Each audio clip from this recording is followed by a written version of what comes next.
May. How's my rabbit today? You're growing up so fast. You're such a pretty girl, and Grandma is very proud of you. Perhaps you can open this book from time to time and remember your Grandma Morse, who lives far away in North Carolina. This is one of my favorite Christmas stories I read to your daddy when he was a little boy. Perhaps one day you can share this book with your children and grandchildren and remember me just a little bit. This book was recorded for you on December the 19th, 2010. Hugs and kisses. Love you, Grandma. 'Twas the night before Christmas when all through the house not a creature was stirring, not even a mouse. The stockings were hung by the chimney with care, in hopes that St. Nicholas soon would be there. The children were nestled all snug in their beds, while visions of sugar plums danced in their heads, and Mama in her kerchief and I in my cap had just settled down for a long winter's nap. When out on the lawn there arose such a clatter, I sprang from my bed to see what was the matter. Away to the window I flew like a flash, tore open the shutters, and I threw up the sash.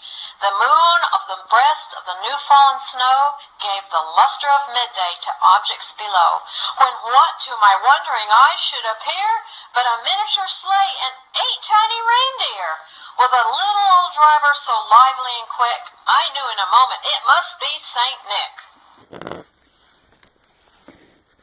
More rapid than eagles his coursers they came, and he whistled and he shouted and he called them by name.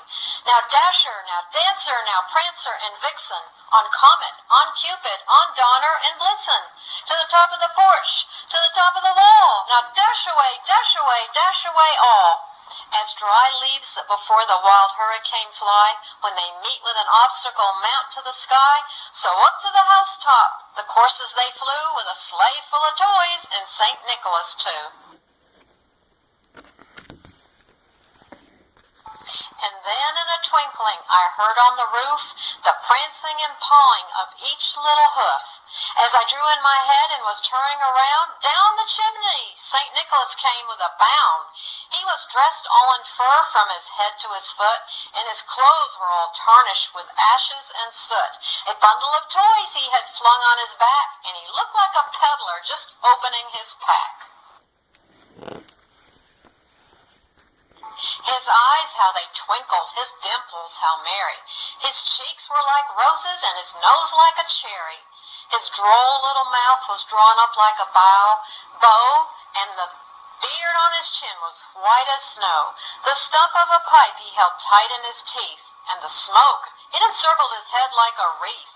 He had a broad face and a little round belly that shook when he laughed like a bowl full of jelly. He was chubby and plump, a right jolly old elf, and I laughed when I saw him in spite of myself. A wink of his eye and a twist of his head soon led me to know I had nothing to dread. He spoke not a word, but he went straight to his work. He filled all the stockings, then he turned with a jerk, and laying his finger aside of his nose, and giving a nod, up the chimney he rose. He sprang to his sleigh, to his team gave a whistle, and away they all flew, like the down of a thistle. But I heard him exclaim, as he drove out of sight, "Merry Christmas to all, and to all